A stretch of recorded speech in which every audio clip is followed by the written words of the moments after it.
biggest gains under affirmative action were made by white women, not black folk, but it's always black folk that get the short end of the stick when it comes to how people think about this issue and why they think it's so awful. Also, at the same time, what was going on was that politicians saw what was going on here and they started to use it. There was a North Carolina, Mhm. North Carolina race with Harvey Gantt, black guy, who was going to beat out, I think it was Strom Thurmond maybe, for Senate. And he had been there a long time, Strom Thurmond, and he got scared. It was like, you mean this man could actually beat me? So what he did was he ran a commercial. And in the commercial, it had different variations on the theme. But basically, what you saw was a white blue collar worker, you could just see the hands, being handed by somebody in a suit with a white shirt on, being handed a pink slip, meaning you got to get out of here, you're fired. And the voiceover was something like, I'm sorry, John, to have to see you to go, but we got to hire this black person. What? Mm. Drove me crazy when I saw it because it was so illegal. But I knew other people didn't know that. And this was like very close to the election. Well, you know how that election went, right? you know, Mhm.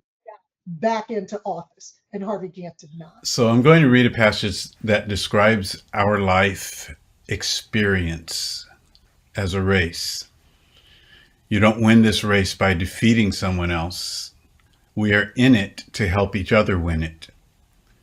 And we'll see in a moment that our only opponent is our shadow, your lower self, where your ego stands between you and the love and support of community. Your opponent is not other humans, not even those with whom you don't see eye to eye. This reading presents the race as a relay. You've been handed a baton, and you've seen relay races, usually sprints, but our race is long and we need endurance. When a runner passes the baton, they remain as focused as the person they hand it off to. They're invested. It's as though they are still running, and they cheer their teammate on and the teammate after that, because they're all in the same competition together. Dr. David N. Moore Jr. is a pastor, theologian, human rights advocate, story listener, adjunct university professor, and writer living in Santa Barbara. David is a University of California, Santa Barbara alum and leads Santa Barbara's beloved community church and also Jesus Collective, an online community which exists to foster wholeness and equity by healing relationships and cultural divides, honoring the dignity of all peoples, and protecting the biodiversity of our planet through actively listening, understanding, partnering, and serving.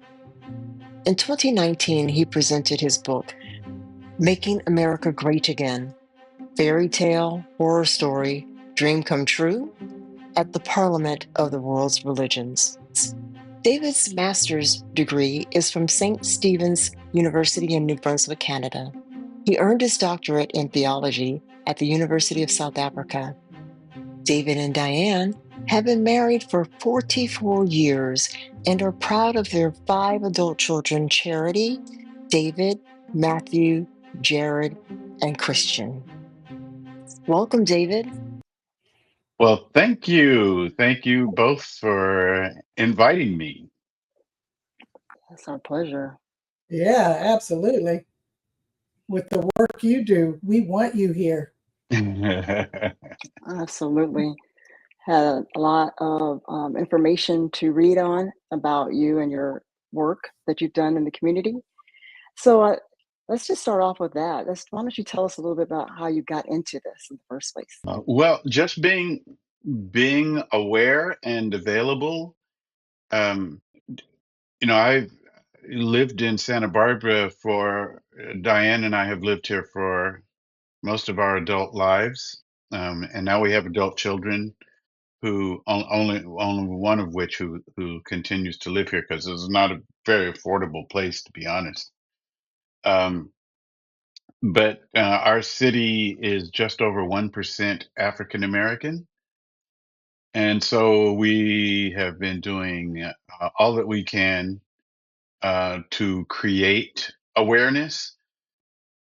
And, it's been a challenge, but we have spiritual calluses and muscles that we have developed, and our clarity has increased. And we feel like that's something that we can contribute I mean, beyond our city, beyond our community, because of how we have developed and our sensitivities over the years. We know that our situation has a level of uniqueness because, you know, we know more and more of our people are living in diverse situations, but we know that we are rare. I mean, we are people who are old enough to remember when there was no MLK holiday. Um, so it's like this is a different era that we're representing, and trying to make sure that we do our best to contribute to each, reinforce each other, who are more mature people, but also to pass something on to younger folks. So, David, when you say bring awareness, you're talking about bringing awareness of the fact that there are more people there than just the 99% of the white folks that are looking around, that are there. It's a piece of it, but I'm really referring to our own awareness. Having been socialized, indoctrinated, pacified in our earlier years, and then awakening to the value of being descendants of Africa. Renee, he said the magic word. The man said awakening. You mean you woke? As in woke? That is such Oh a my word. gosh. And what does woke I mean? know. What Oh, others keep wow. erasing. What others keep erasing. Mm. When you say it, you're just talking about being able to sort of use what it is that you've learned to be able to sort of have a deeper understanding of how the pieces fit together. Would that be accurate? You know, just I can walk around my neighborhood, and of course, in our neighborhood, we are the only African Americans who live here, and I can stop and have a conversation with a white person. We do have a few brown folks here.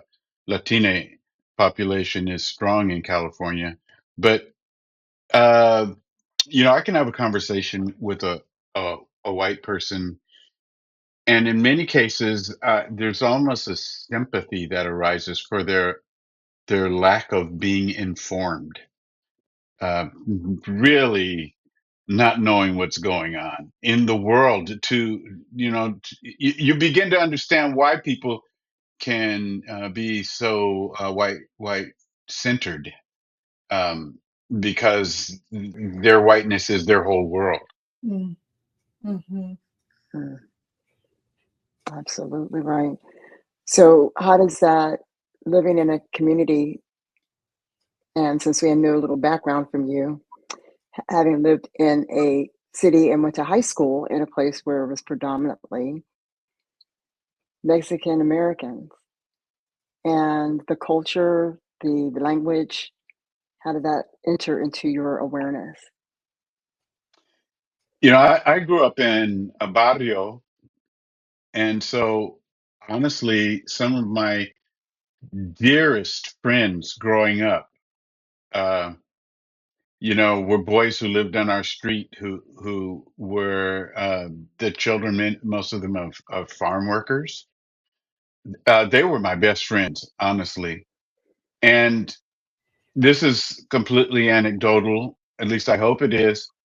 But most of the boys who lived around me are no longer living. Mm, Um, I mean, for a variety of reasons, including alcoholism and things like that. Uh, And so, those are the kind of guys I would love to hang out with right now, but they're no longer present.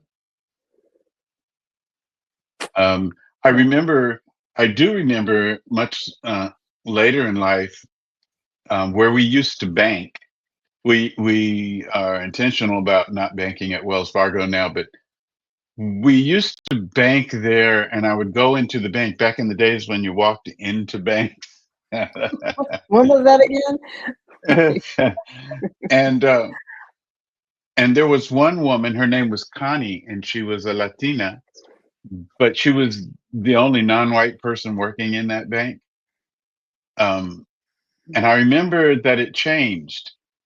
And I remember saying it out loud. I actually walked into the bank one day and looked around, and everybody was brown. And I remember saying out loud, "Where did all the white people go?" Yeah. So yeah, this is the browning of California, and Yeah. it is what it is. Yeah. I have to admit, this makes a big difference to me because when you talk about, we went to the same high school, so our audience can know, but I was years behind you. So you Hmm. graduated in 72? Yeah. So you were probably around when some of my siblings were at Channel Islands High School. Yeah, I talked about it with my friends.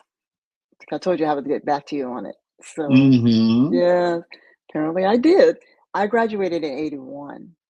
Oh And yeah, you had to be there be around some of my siblings.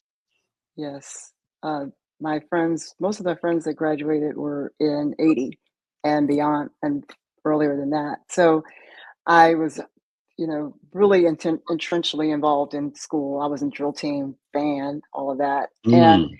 come right out of school, go out to the front, and what do we have in front of the school? Cabbage fields. Right. Somebody's picking those Very cabbage fields, right? agricultural. Lemon trees, orchards. Yeah. Yes, including in our backyards. I know my house had Yeah. a pomegranate tree, apple tree, apricot tree. Um, one of them I'm missing.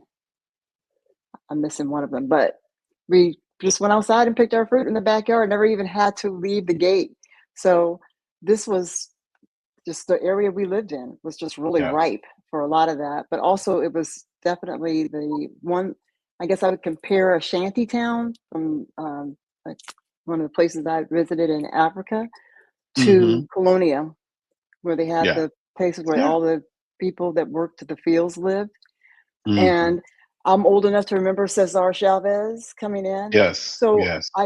it was such an amazing time. I don't know that I fully appreciated it at the time we were in, Yeah.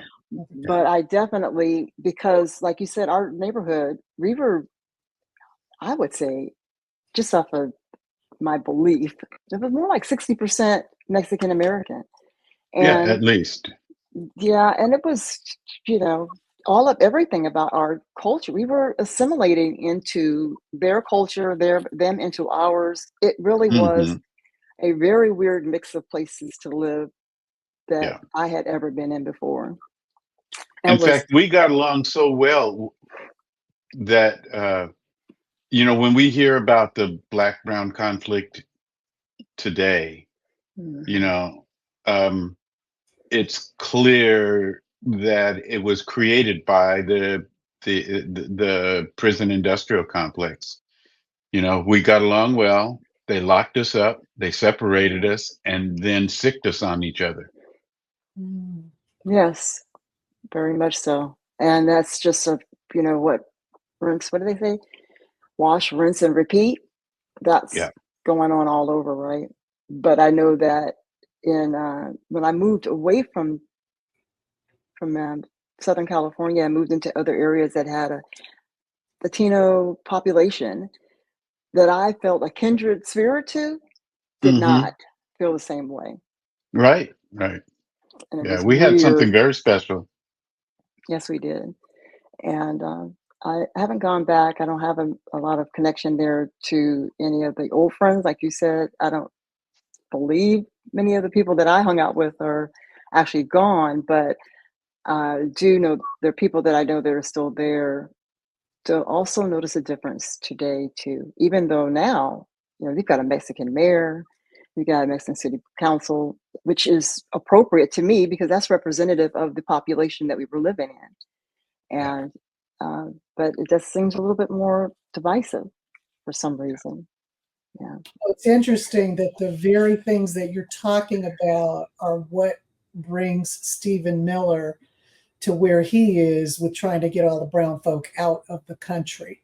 Yeah. Because of seeing exactly the kind of changes you're talking about. And I think it's interesting, Renee, that you said the last thing you said was that the mayor and the city council are reflective of the community, because that's what we think of as the American system, that you are represented by people who are representative of the folks who live there. And as it turns out, that's a threat for some folk, enough so that they would have these extremely aggressive policies. And now with the passage last Friday, the signing of the bill that increases 16-fold the money for immigration, it'll only get worse. Those fields that you grew up seeing, they're still there.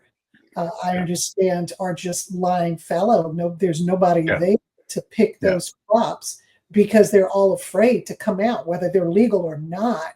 They're afraid to even come out of their houses anymore because of those policies of disappearing people, using no sort of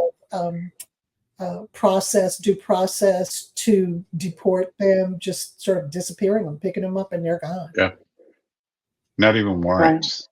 Yeah. No.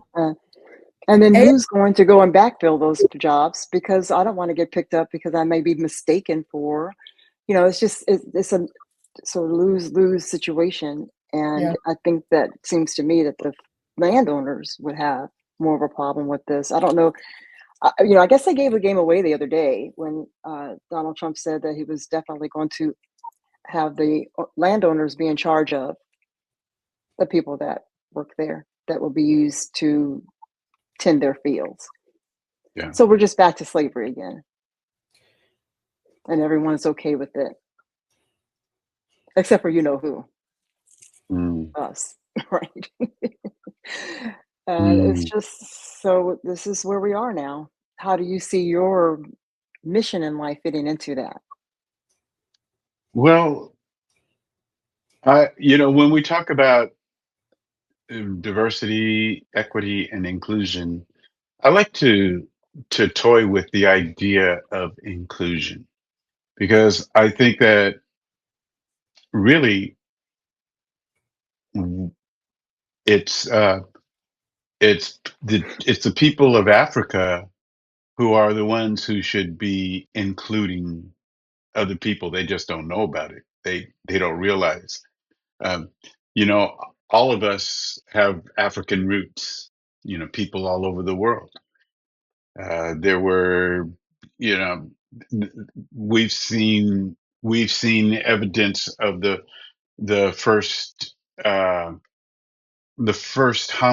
the first our ancestors in southern Africa and in Ethiopia. There, Lucy in Ethiopia. And I think that the solutions for our planet are also rooted in Africa. We have to acknowledge where we came from. All humanity has to acknowledge this. Otherwise, we're living in illusion.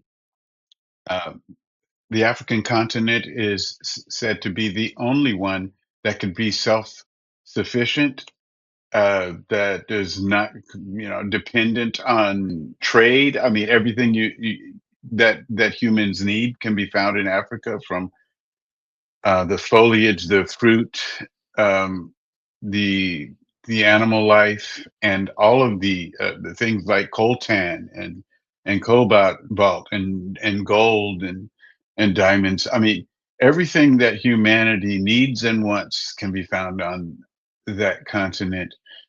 And there is a certain dependency that the world has on that continent. Africa is not poor, it is exploited. it is oppressed. I think that we, as the people who acknowledge the roots, people who are Black, um, need to embrace this and to understand our place in the world, uh, and not have a dependency mindset. Can you imagine that happening? I can. I do imagine that happening. Um, Back in, I wanted to tell you a quick story. In December of 2001, in December of 2001, Christmas Day, before I got out of bed, um, I was in a trance. I had never had this experience before, and I was in this trance, and I felt ice cold while I was lying in my bed.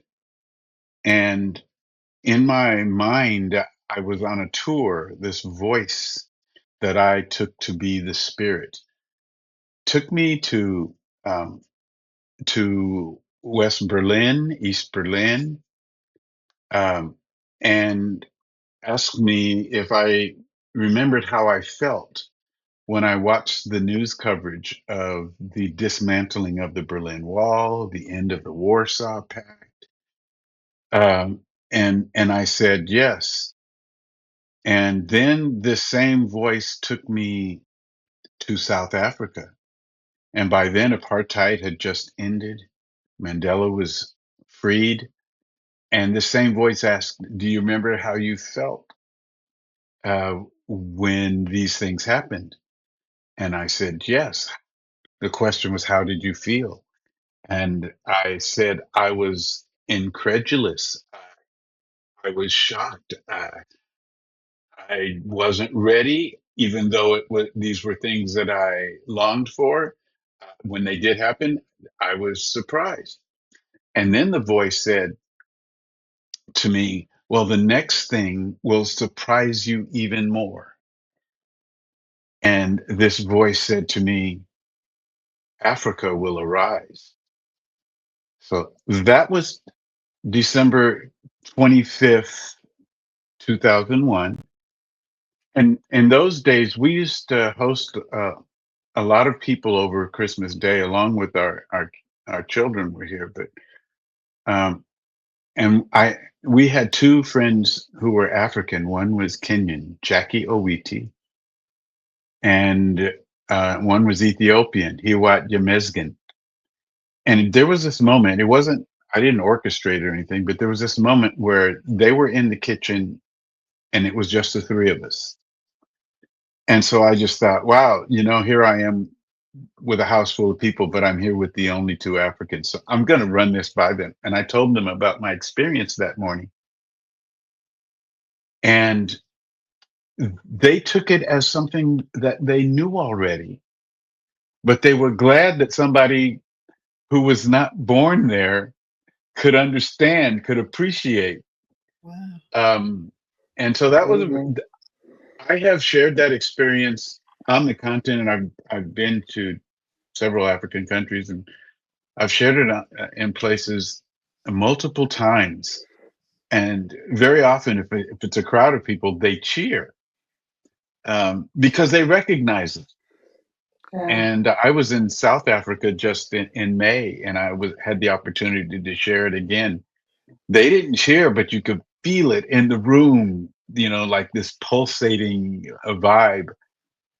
So I feel, in my mind, I think that time is inevitable. I just think that it depends on us all attuning ourselves to the possibility.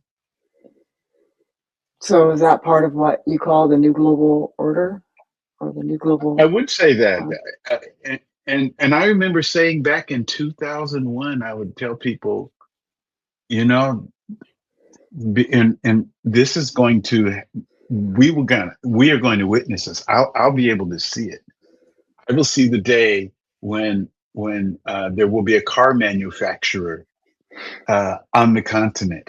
I will see the day when these puppet governments begin to fall, and and they will be governments of the people.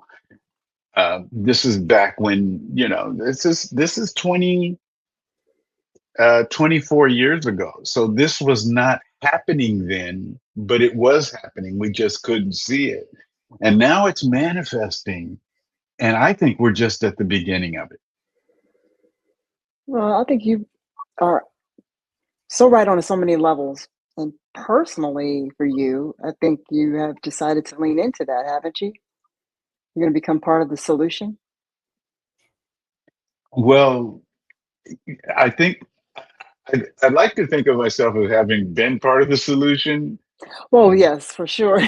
I don't mean to make it sound like I'm not negating what you've done, but clearly to your point about Africa the continent will arise again. Your contribution to that part is to help usher it along by actually physically being there. Is that right? Yeah.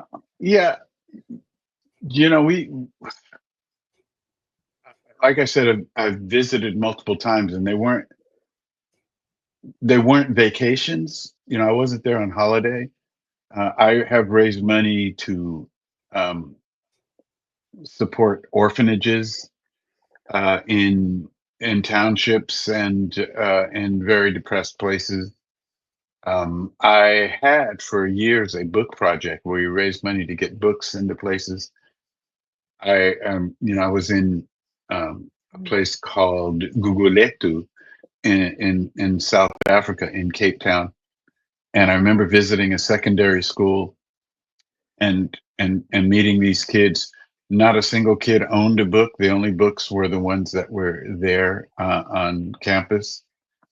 And I just thought about how books changed my life growing up myself in a depressed area. But my Aunt Maisie was a domestic worker, and she would bring me books that the people that she worked for a pharmacist. She worked for different families, but especially this pharmacist family that had boys. All of this reading material she brought to me, and it changed my life. I spent a great deal of my life in the public library growing up. And so when I met high school kids who didn't own a single book, I was compelled to do something about it. And I was able to persuade people here in the States to contribute money to it. So that was a big part of my life earlier, some years ago. And so now Diane and I are putting things in place. It is, very likely that we will be moving and living on the continent, as you indicated. Deserting us? Hmm? You're deserting us? I don't see it as a desertion because for the most part, our kids are supportive of this, which is, I think, kind of unusual. The two who are most supportive are our sons who have traveled there with me. And so they see it as an expansion.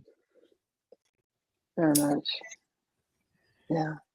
Yeah, and we'll still be able to see you on podcast and stuff. Oh, absolutely. Yeah. I'm going to definitely be in community with people. I don't see any reason why I won't be in community with the people I've been in community with. Very nice. And also the visiting that happens. Just want you to get ready for that. My room. Yes. It's the oxide room. We're going to have space. Absolutely. I know you certainly will in Cape Town. It's not the same. I'm recruiting you. You don't have to. Okay, let me go. On my way. We will be right there. A second.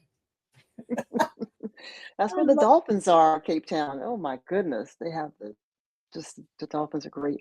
So and it's exciting to know that you will be taking all that you've learned, all that you've done, all the community that you've built to a new continent and country that supports your ideas, supports your beliefs, supports everything that you are looking forward to continuing on during your time there. That's exciting. Very It exciting. feels like to And me that just as rapidly as the United States is moving away from democracy, South Africa is moving towards it. yes, it's amazing that we would be in this position. You know, John, remember when we were all here working to battle against apartheid, right? That was what this country was doing for that country. And Mm, now we would never see that happen here. You know, any kind of way that they can certainly shut anything down that they've been partially part of, yeah, they've done already. So yeah. we had to find other resources for that. How did you end up getting into this work from the time that you got out of school? Because I know you went to Santa Barbara to go to university, right? Yeah, UC Santa Barbara. Um, well, so I had been to Sudan. Well, I had been to Ghana and Sudan for different reasons. Um, our Sudan visit was a religious diplomacy mission uh, in Khartoum and in the refugee camps around Khartoum between Muslims and Christians. And Ghana, we actually went for a coronation. But that wasn't what I ended up doing. You know, that was the essence of my commitment to our people. Um, that happened before I told you about that trance experience in 2000, December, you know, Christmas of 2001. But in September, um, my neighbor who used to live across the street, he and I were talking, and we had both seen the cover of Time magazine back when people read magazines. And the cover, the topic was HIV/AIDS as an epidemic in Africa. And the country that was suffering the highest rates of infection was South Africa. So um, he and I agreed that we were going to visit South Africa um, to see if there was something we could do to serve people. Well, we boarded a flight at LAX.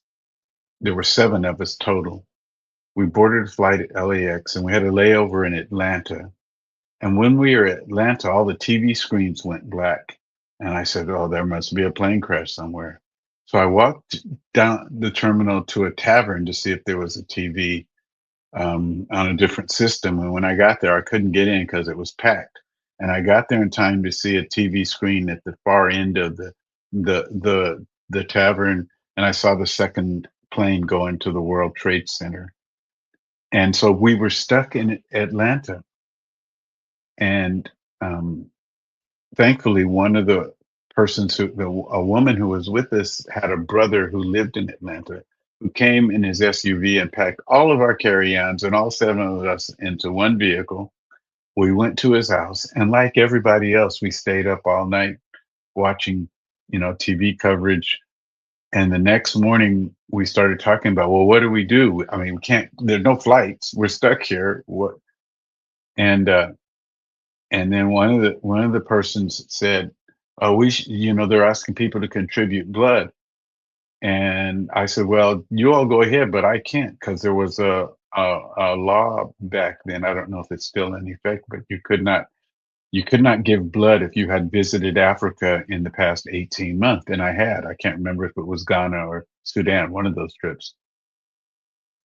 And they said, "Well, let's do something else." Well, anyway, we said, well, let's just go on to South Africa. Well, I mean, didn't sound logical, but we went to Hartsfield-Jackson Airport and South African Airways boarded us. We were on this plane and we took off. And as we were taking off, What? um, the pilot announced that there was some kind of error and we were not supposed to be able to leave, to go into, we're supposed to be able to take off. But he said, but the problem is that they're not allowing any planes to land. So In South we Africa. had, Okay. no, back in Atlanta, we had taken off and we Oh, couldn't land back. We couldn't turn around and go back because they had restricted all flights. So oh, we actually took off, and two F-14 fighter pilots came alongside our plane and escorted us out of U.S. airspace. And so okay. that was how, that was my first trip to South Africa was, and it was covered on, I know, CNN, because we had friends in California who were watching the South African Airways plane take off, and they said they knew I was on it. That somehow they knew. On the flight, I mean, Yes, was it a full flight? The way it was a full flight. It was, yeah. My And goodness. so I don't even know how I got to that, but you must have asked me something. I can't remember what it is. But, you got into this work. oh yeah. Right. So Getting that your was message. that was the first visit, and that's when I went to the secondary school, among other places and orphanages and such. But that's when I mean, it seized me to go into this school and see kids with no books. And so that was the beginning of it. What an Wow. auspicious beginning. Really? That story. I don't think I've ever heard anyone tell me that I met that said they were actually impacted that day specifically, about moving around, because Yeah, like we all remember everything was shut down, nothing yeah, was in yeah. motion, and it was causing a lot of havoc because people were displaced, right, and temporarily homeless. So that is what Yes. I remember. I don't remember any stories until now. I will No, it continue to would be keep listening. unusual because So, we were the only commercial flight to leave that day. amazing, When the universe has something amazing. to do, it makes a way for you to do it, doesn't it? Yes, it does. Yes, it does. Or 24 years later, moving there. Mhm. Yeah, Wow. yeah. Dave, Your sojourn. do you see an impact on the policies that have been that have come into fruition from January 20th, 2025, impacting what you do at all? That Well, inauguration day for 47. yeah. I will say now, as far as us moving, that was not the effect of this presidency, because 13 months ago, when my mom died, she was the last of our four parents, Mm, and we didn't have the attachment in the States that we had up to that point. mhm. And so we were able to think in ways that we weren't even thinking before that. So we started exploring different locations, and I felt most comfortable. My wife had never been before to Cape Town, and that's why we went there this past May. But so this was already in the works Mhm. before that. But certainly, nothing has happened to discourage our move. I mean, uh, yeah, uh, yeah. I would dare say that you can get those pilots back to help you get right on out of here. That's exactly where this is all going. What do you think of the erasure of DEI under those policies? and the book bans and the course bans. What's your thought about that? Well, again, I would say that it is a more intense expression of global anti-blackness. I think I think no matter where you go in the world, there is some degree of anti-blackness. Not all the same. In fact, uh, if you go, and I'm talking about not just Western countries, but especially Western countries. Um, if you go to, let's say, Australia or Canada, it's not as intense.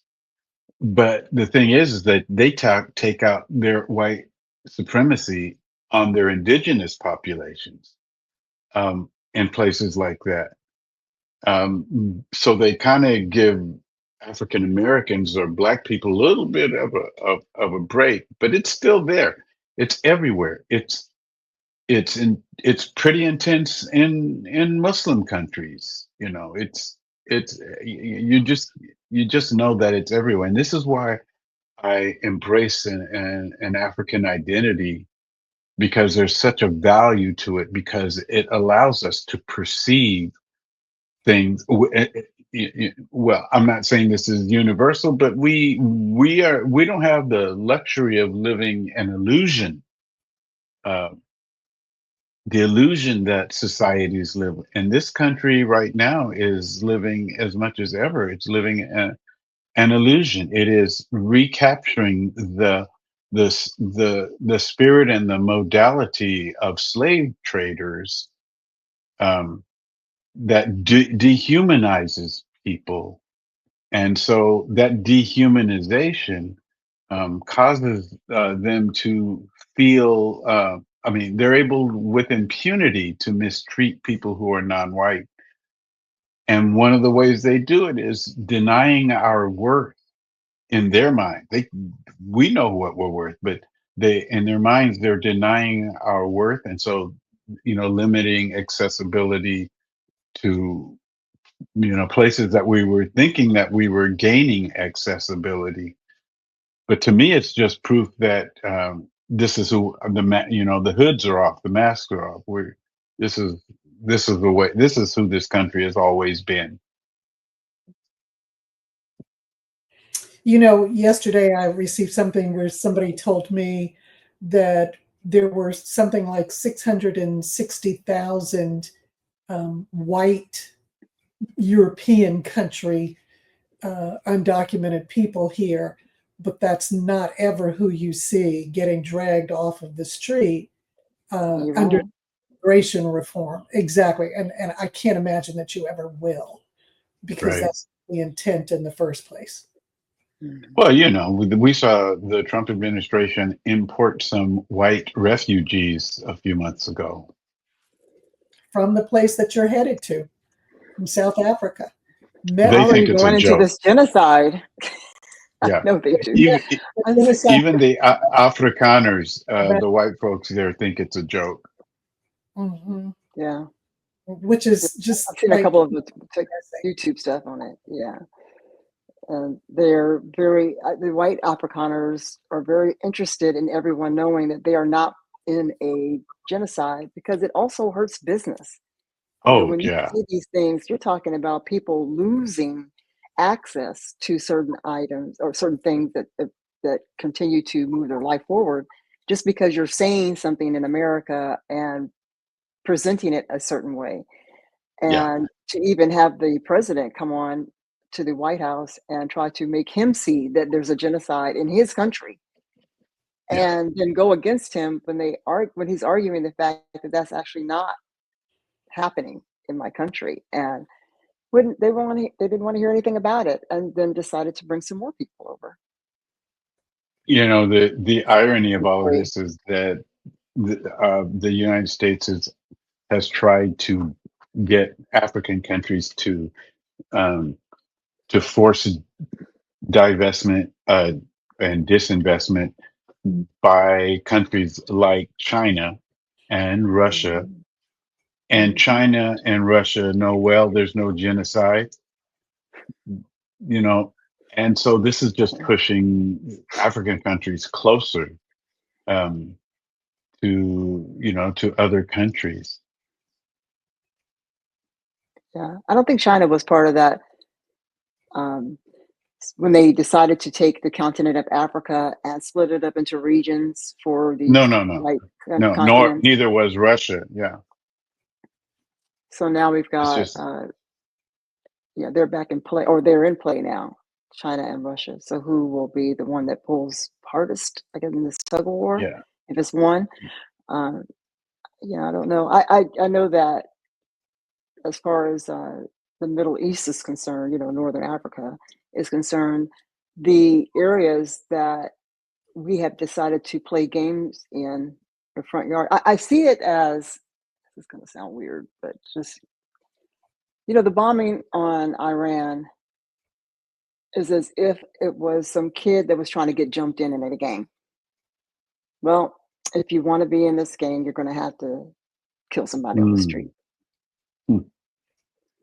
That's all. It feels like that to me. I don't know if that's just my, I feel things intensely.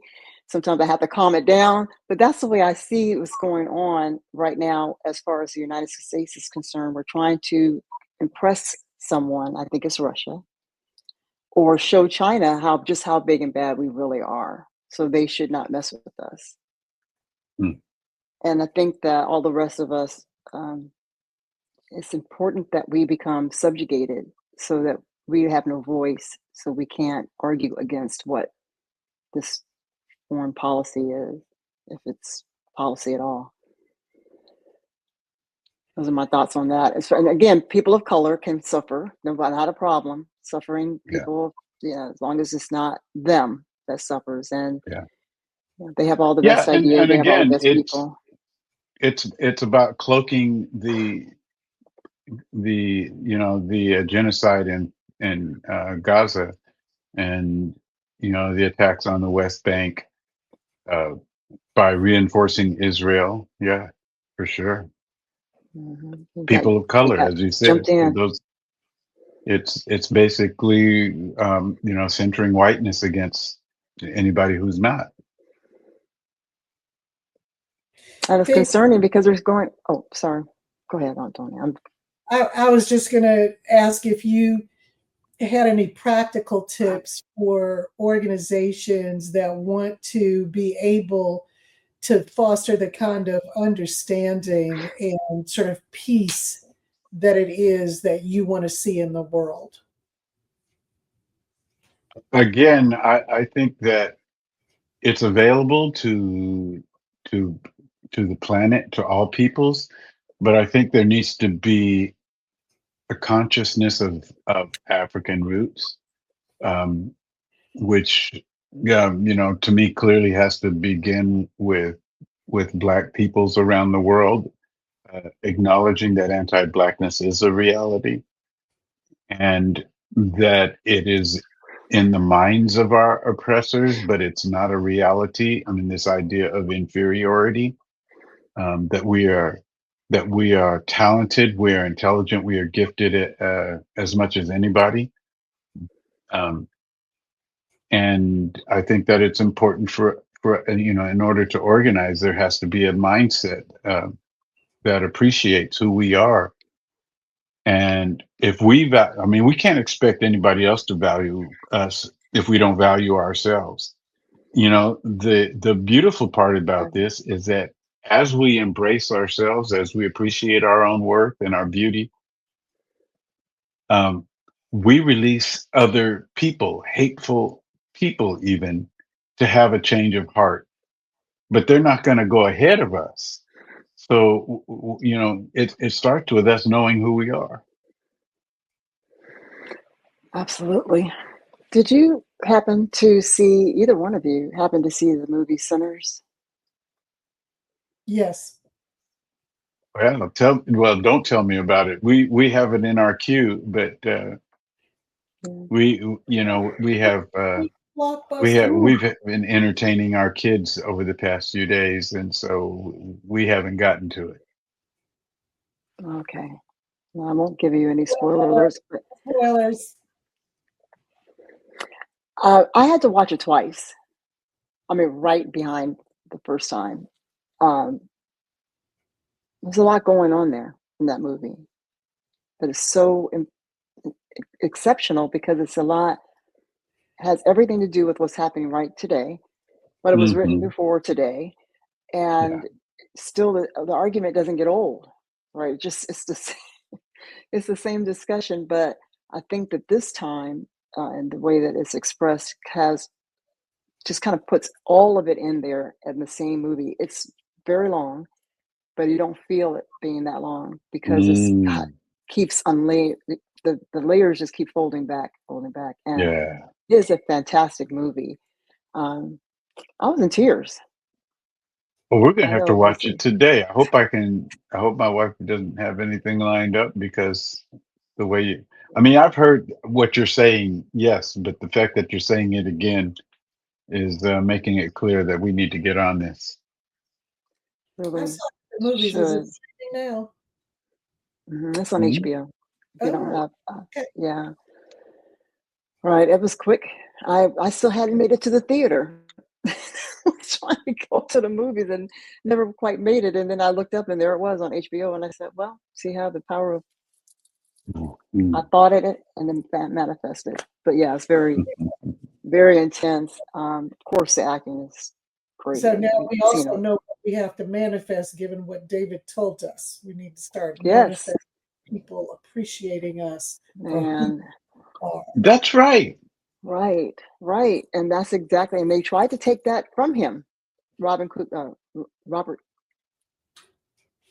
Kugler is like his last name. I can't, Ryan or Robert. They tried to downplay that. Yes, the director, writer, producer. They tried to downplay his importance and the reaction that people were giving. I mean, this is all, Monday morning quarterbacking. After it had already hit the theaters, after the reaction happened, after this just major spike in of new release, it was just, they couldn't deny it, but they kept trying to word it as if it was like some kind of a fluke, just sort of happened. It's a once in a lifetime kind of thing. It's not as if he wasn't already a promising and accomplished director, writer. So this wasn't as if, he was some brand new kid on the block. He'd already worked up to this in his career. So give him the credit for it. That appreciating people, that is understanding that people have different ways of showing information or taking in information. And we need to celebrate those differences so that we can understand better about our own thoughts. And it's not just, going on rote behaviors, which is what it seems like a lot of what's happening now. I have so many times heard white people say, I didn't do anything about slavery. I didn't cause slavery. I didn't have, why are you all complaining to me? But it's not as if someone's complaining that you did something in slavery, but what are you going to do about now that we know better? And it seems like what we know better is to just go back and do it again. Erase it. They're taking away all the history, all of the books that in any way, shape, or form mention it, explain it, even up to today. Even a cartoon. I caught an end of a cartoon that someone was playing that it's supposed to be a cartoon for Florida schools, explaining slavery, that time of the year, the time of our years in this country that was a little trying. We were trying to build a country, so things had to happen. And everything else is just couched in that behavior. We were trying to build a country, so everybody got to go. All the native, but as we know, as any person in business will tell you, the number one line item is labor. So if you can get that for free, you are going to build. You better know it. That's exactly right. You're right. I managed a budget for 3 call centers, and it was always how we do less or pay less, get more, and the way you can bury labor into certain other items, as long as you keep it part time. There's ways to get around this. Oh yes, and I've seen it. Yeah, right. But it's always in with respect to people, not maybe if we go slower on the AI, maybe if we go slower on the, another building that we need to brick and mortar site or something. Not that. It's got to be the labor. Yeah. Thank you for that. Yes. Mm-hmm. Right. I'm glad that I'm glad that you came on to talk to us about what your next steps are, because I'm most interested in that part as far as you're concerned with that. I told you I already got my room. I know that, so that's clear. Are you becoming a citizen of South Africa? I don't know. If I was, 20, 30 years old, I probably would consider that. But they have what is called a retirement visa. You don't actually have to be retired, but you need to project. Yeah. Okay. So retirement visas do what? Mm-hmm. Retirement visas do what? They allow you to stay longer. Okay. Yeah, and then there's something called permanent residency. I'm not saying that we wouldn't become citizens. I just never haven't looked into it. I don't know how much, honestly, how much work would be involved. But I mean, if it proves to be simple enough, then I would consider that.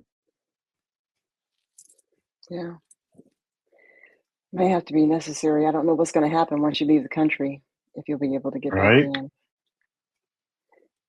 And, I would, tongue in cheek is not even. There's no tongue in cheek in that one.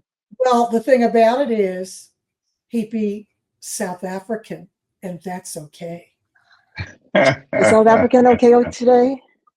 Is South African okay to come in and out? And will there be a carve out for Black South Africans as well? Right. That's a different thing, I think. I think there would be, because I think it's still considered a S-hole country, right? Yeah, but they're not on the banned list yet. Right. And this year I have entered the U.S. from Canada and from South Africa, and the entry has been surprisingly easy.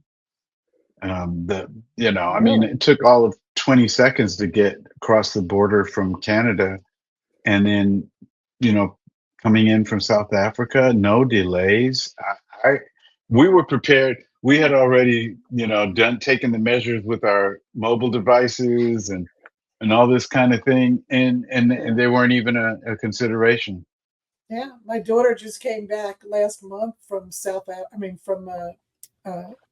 East Africa with my grandchildren, and I was very worried about it. And yeah, no problem. So, and Kenya is about as far and as African as you can get, right? But she said no. Is Kenya on the banned travel list? Not yet. I don't think it is. Okay.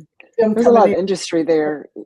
Yeah, Kenya has a lot of industry. I noticed that the cities that have countries that have a lot of industry that directly ties to things that we do here have no ban on it, but you can't say that wouldn't happen 10 minutes from now. So yeah, sure. But one thing too, in addition to what you were saying, is that I wonder if the fact that it is a former British colony, and this country's relationship with British colonies, I'm wondering if that's a factor that makes things more accessible. Mm-hmm. Maybe at some other point in time under some other administration, but this one sort of seems to have no care for history or precedent or anything like that. It's like whatever is your tactic for today to get what you want, that's who's in or out. Yeah. If it was probably any other administration, I'd say it probably had an impact on it. This one, because there are no permanent alliances here. There are none. transactional. What can you do for me? What have you done for me lately? What can you do for me? Yeah, everything's about the art of the deal. Tell you, his lawyer that ended up going to prison for him, and he's acting like he doesn't know who this is. And the man had been running interference for him for 14 years. He never knows it. Who's that Epstein guy? I don't know. I've never met him. Oh, I take pictures with a lot of people. And tell jokes, and yeah. You know all the lines. Oh, we hear him so much. And all the time. He's the one that taught us, you say it enough, people will believe it. Right. So he's doing exactly what he said he would do. He said it enough for me to think, yeah, I guess that's what's happening. Yeah. Maya Angelou comes to mind every time he starts talking. The community outreach that you do makes it extremely important that someone fills the spot when you leave. So you got somebody in mind? Or are you going to continue doing everything from South Africa? I will be active. I intend to be active from Cape Town, but I feel like at age 70, I have done Diane and I and our kids who we appreciate so much. I think they recognize that we've done enough heavy lifting in this location. Yeah. And I think that, they're rooting for us to get into an environment where there are fewer microaggressions. This is not to say that we haven't had beautiful time here in so many ways. But the struggle is real. Yeah. And yeah. I don't know. There's this saying that Jesus doesn't, something Jesus said that doesn't get enough play. He said, if you go to a city and it does not receive you, then shake the dust off of your sandals and go on to the next place. You're shaking this dust off, huh? You're shaking this dust off, huh? I think to some extent, it's not like we have been, like we don't have friends, we don't have allies. It's not like that, but it's just that, it's an environment that I think it's where we were supposed to be for the time being. Where we, as we started this conversation today, where we enhanced our clarity, where we grew in awareness and in unmistakable awareness, where we're not speculative about our worldview. It's based on experience. And so, it's been a time of equipping, but, we've developed some muscles, and now it's time to, I wouldn't say it's a sabbatical, but maybe there are some elements of sabbatical in it. Yeah, I think there's a lot to say about that because, when we were kids, civil rights happened with the marching and the laws and the struggle for segregation to end. All of that happened in our lifetime as kids. And our job was to pick up that mantle and carry it through so that that the words matched behavior in federal government, state, local governments, also just in your neighborhood, right? Just, no more of these Jim Crow laws, distinctive to follow some kind of weird path of obedience. But we did a lot of work to get those things to come to fruition on a larger scale for us. So we did, we had the civil rights, women's movement dealing with abortion. We had the wars that we ended, bringing veterans issues to the forefront, bringing women issues to the forefront, bringing issues of people of color to the forefront. And we did a lot of changing in our society. It looks nowhere near last year than it did compared to what was happening in 1964. And this all is a backlash now to that change that was supposed to happen because the laws changed, right? And so we did the work, the heavy lifting there, like you said, to get that done. And now it's time for someone to step in who's younger to continue that fight. And unfortunately for them, their fight is even worse than it was for us. By the time we got into the fight, it was already some foundation there. Now that whole foundation's been blown up. So what's your advice for the next group coming along that has nothing to work with or just memories to work with? Well, again, I have to sound like a broken record, but I think we need to appreciate Africa and our African heritage, African people. Just anything else to me is just taking a stab at it to see what will result, throwing it against the wall and seeing what will stick. Because we are in an imperial system that is interested in the empire. I mean, you will remember just a few years ago, under the Biden administration, where the Vice President Kamala Harris went on a tour of a few African countries because the administration was concerned about Africa's the facing of China. The open doors that China was experiencing. Truth be told, she was there working for the man. I mean, she was there as part of empire building. And that doesn't do us any good. That, I appreciate that that African countries can entertain the superpowers and have some expectation, but it's never been fair. It's not a fair exchange. The deal that the Trump administration just struck with the Democratic Republic of Congo is highly imbalanced. Trillions of dollars are going to flow into the imperial economy, and the peanuts, the crumbs will go to the African countries.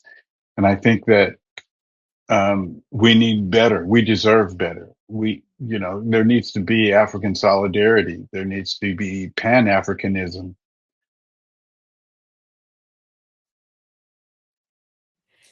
David, thank you so much for spending time with us. Thank you. It's been a pleasure. Yes. I can't wait to find out. I feel like I'm just sitting with a couple of friends. It's almost like, sitting in the living room. Oh, we love that. So that's exactly where we wanted to feel. Right. The only thing, we didn't have a glass of wine or anything, but just hanging out. Yeah. And what I love, that ends up being so informative for folks. In addition to it being informative for us, listening to you, so many other people get so much out of it. And we do. I hope so. Yeah, I think so. Yeah, I know. I do too. I believe so. And like you said, it's just a conversation, getting new ideas, new thoughts. I happen to have been in Tanzania when Vice President Harris came to the continent. Just so happened. She checked with me. She asked me about my calendar. I said, yeah, I'll be there. And she showed up. That's exactly how it went. So I really enjoyed talking with you. Thanks, Thank David. you. Thank you so much. You guys have a great rest of your day. You All too. right. Thank you. Bye-bye now.